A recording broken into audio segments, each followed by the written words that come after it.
What would you do if you discovered that the person destroying your marriage was sleeping in the bedroom next to yours? I'm Sarah, and I'm about to tell you how my own sister used my phone to send fake divorce texts to my husband, all to hide the affair she was having with him. Let me take you back to 3 months ago. My life was perfectly ordinary. Maybe too ordinary. I had been married to David for 6 years. We had a beautiful home in suburban Connecticut, 2 dogs, and what I thought was a solid, boring, comfortable marriage. My younger sister, Emily, had moved in with us 8 months earlier. She had just gone through a brutal breakup and lost her job in the same week. Of course I offered her our guest room. She was my sister. My only sister. We grew up sharing everything: clothes, secrets, dreams. I never imagined she'd want to share my husband too. The first sign that something was wrong came on a Tuesday morning. I woke up to find David sitting on the edge of our bed, his phone in his hands, his face completely pale. "Sarah," he said, his voice shaking. "We need to talk." My heart dropped. Those 4 words. We need to talk. Nothing good ever follows those words. He turned his phone toward me, and I saw a text message thread. Messages from my number. Messages I never sent. "I want a divorce. I've been unhappy for years. I think we should sell the house and split everything. I don't love you anymore." I stared at the screen, my brain refusing to process what I was seeing. "David, I didn't send these. I never—" "They came from your phone, Sarah, your number. Last night while you were asleep." I grabbed my own phone from the nightstand. My hands were trembling so badly I could barely unlock it. I checked my messages. There was nothing. No conversation with David. No divorce texts. Nothing. "This doesn't make sense," I whispered. "David, I swear to God, I didn't send these. Look, there's nothing in my phone." He looked confused now, the anger in his eyes mixing with something else. "Doubt? Fear? Someone deleted them from your phone," he said slowly. "But they're on mine. Look at the times. 2:47 a.m., 3:12 a.m., 3:28 a.m. I felt sick. At that time, I had been sound asleep. My phone had been charging on my nightstand, like it was every night. But the texts were real. They existed. Someone had used my phone to send them. That's when I heard it. A small sound from the hallway. I looked up and saw Emily standing in the doorway, wearing one of my old t-shirts, her hair messy from sleep. "What's going on?" she asked, her voice soft and concerned. I heard voices. "Nothing," David said quickly, standing up. "Just a misunderstanding." But it wasn't nothing, and it definitely wasn't a misunderstanding. Over the next few days, I became obsessed with figuring out what had happened. I checked my phone 100 times. I changed all my passwords. I even took my phone to a tech repair shop to see if it had been hacked. No signs of remote access. The technician told me, if someone sent those messages, they had to have physical access to your phone. Physical access. That meant someone in my house. Someone who knew my I only shared my passcode with 2 people, David and Emily. I tried to push the suspicion away. Emily was my sister. She would never betray me like that, would she? But small things started bothering me. Things I had ignored before. The way Emily always seemed to be around when David came home from work. How she'd laugh just a little too hard at his jokes. The new clothes she'd been buying, even though she claimed to be broke. The perfume, expensive perfume that I'd noticed in the bathroom we all shared. One evening, I came home early from the grocery store. I had forgotten my wallet and had to turn back. When I walked through the front door, I heard laughter coming from the kitchen. David's laugh. And Emily's. I stood in the hallway, hidden from view, and listened. "You're terrible," Emily was saying, her voice playful. "You started it," David replied. There was a sound. A soft sound. It could have been anything. But in my gut, I knew what it was. I knew. I walked into the kitchen, and they jumped apart. David was leaning against the counter. Emily was standing by the sink, her cheeks flushed. "Forgot my wallet," I said, my voice flat. "Oh," Emily said, too brightly. "You scared me." David said nothing. He just looked at me with those eyes. The same eyes that had looked at me with love on our wedding day. Now they looked guilty. I knew I needed proof. So I did something I never thought I would do. I set up a hidden camera in our living room. Just a small one, tucked behind some books on the shelf. I told myself I was being paranoid. I told myself I would feel stupid when I found out I was wrong.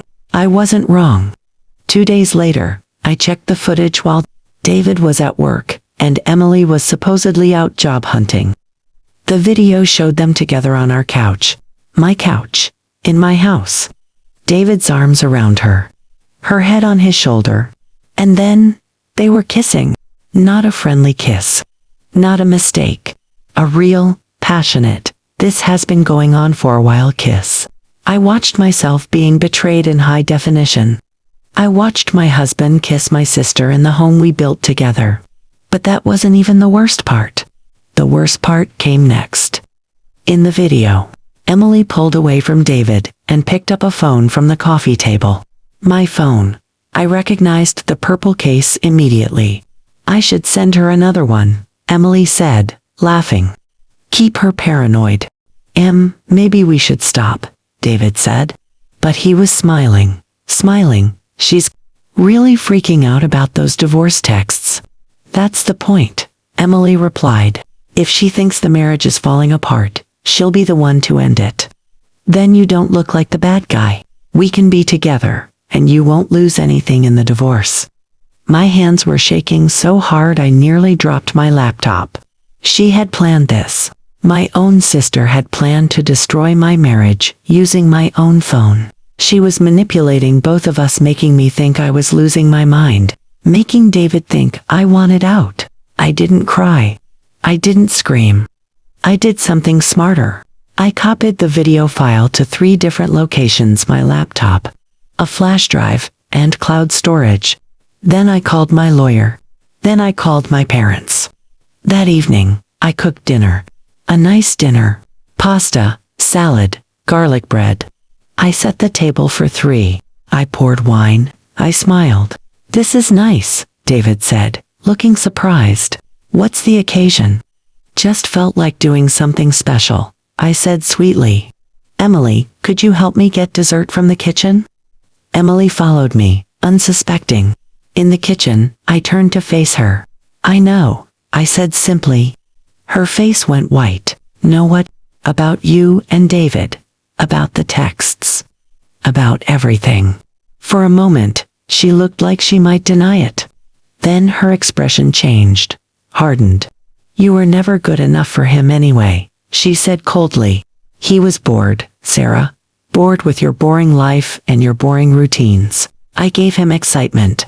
I gave him something to look forward to. You gave him my phone password and destroyed my marriage," I said. "You're my sister. And you have everything," she snapped. "You always have. The perfect husband, the perfect house, the perfect life." I was tired of being the screw-up little sister. For once, I wanted what you had. "Well, now you can have it," I said. "All of it. The mortgage payments, the vet bills, the leaky roof we've been putting off fixing. Oh, and David's student loans. Those 2. I walked back into the dining room, Emily following behind me. David looked up, confused by the tension. "David," I said calmly, "I'm filing for divorce. My lawyer will contact you tomorrow. Emily, you have until the end of the week to move out. I suggest you to figure out your living arrangements together, since you're so good at planning things behind my back." The next few weeks were a blur. I moved in with my parents temporarily. My mom cried. My dad wanted to drive over and confront David. I told them not to. I told them I needed to handle this my way. The divorce was messy, but quick. My lawyer used the video evidence to ensure I got a fair settlement. David tried to apologize, tried to claim it was a mistake, that Emily had seduced him. But I knew the truth. It takes two people to betray someone. They had both made their choices. Emily tried to text me a few times. I blocked her number. My parents cut contact with her too. They were heartbroken, but they stood by me. The hardest part wasn't the divorce paperwork or dividing our belongings. The hardest part was mourning two relationships at once, my marriage and my sisterhood. I lost my husband and my sister in the same moment. The two people I trusted most in the world had conspired against me. It's been 3 months now. I have a small apartment downtown. It's not as nice as my old house, but it's mine. Just mine. No lies, no betrayal, no fake texts sent from my phone at 3 a.m. I started therapy. My therapist helped me understand that what happened wasn't my fault. I didn't make them cheat. I didn't make Emily jealous. Those were their choices, their character flaws, their failures. I've also learned to trust my instincts. When something feels wrong, it probably is. When someone's behavior changes, there's usually a reason. The signs were there, I just didn't want to see them. Last week, I ran into a mutual friend who told me that David and Emily are still together. They're living in a small apartment across town. Apparently, the excitement wore off pretty quickly when reality set in. When they had to deal with real bills and real responsibilities and the guilt of what they'd done. Part of me wanted to feel satisfied by that. Part of me wanted to feel like they got what they deserved. But mostly, I just felt free. Lesson: here's what I want you to take away from my story. Betrayal doesn't always come from strangers or enemies. Sometimes it comes from the people who sleep in the bedroom next to yours, the people you'd trust with your life, the people who know your phone password. If someone is trying to manipulate you, they'll often make you doubt yourself first. Those fake divorce texts weren't just about David, they were about making me question my own sanity, my own memories, my own reality. Trust is earned, not given. Just because someone is family doesn't mean they have your best interests at heart. Blood doesn't automatically make someone loyal. And finally, when someone shows you who they really are, believe them. The first time, I ignored the late-night conversations. I ignored the guilty looks. I ignored the feeling in my gut that something was wrong. Don't make my mistake. Your intuition is usually right. Today, I'm rebuilding my life. I got a promotion at work. I adopted a cat named Luna who sits on my laptop while I'm trying to work. I've reconnected with old friends I'd lost touch with during my marriage. I'm even thinking about going back to school for that master's degree I always wanted. Am I over it? No, not completely. Some days I still feel angry. Some days I still feel sad. Some days I see a sister and think about Emily. And I have to remind myself that person doesn't exist anymore. At least not to me. But I'm healing. And that's enough for now.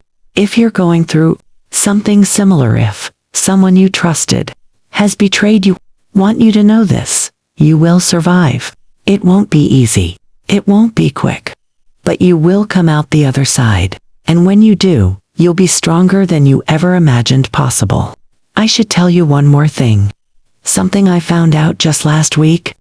Remember how I said Emily had lost her job before moving in with us? That wasn't exactly true. She didn't lose her job. She quit because she had been having an affair with her boss, a married Manand. His wife found out. Emily had a pattern of going after taken men, of wanting what belonged to someone else. My parents found this out from Emily's ex. They didn't tell me before because they didn't want to speak badly about her. They thought she had learned her lesson. They thought she would change. But people don't change unless they want to. And Emily, she just wanted what I had. Knowing this doesn't make the betrayal hurt less, but it does make it make more sense. This wasn't about David being irresistible or me being a bad wife. This was about Emily's own brokenness, her own jealousy, her own inability to build something for herself. I can't fix her. I can only fix myself. If this story resonated with you, if you've been betrayed by family or someone you trusted, drop a comment below. You're not alone. Your pain is valid. Your anger is valid. Your grief is valid. And if you're the person who betrayed someone, if you're the Emily or David in someone else's story, I hope you find a way to become better. I hope you find a way to stop hurting people. I hope you look in the mirror and decide to change. Because at the end of the day, we all have to live with ourselves. We all have to sleep at night, knowing what we've done. I can sleep peacefully now, can they? This is Sarah, and this is my story of how my sister tried to steal my life, starting with my phone and ending with my husband. If you found this story shocking, wait until you hear what happened next. Should I tell you about the wedding invitation I received 6 months later? Or the phone call from Emily at 2 a.m. crying? Let me know in the comments. And remember, always lock your phone, even at home. Especially at home.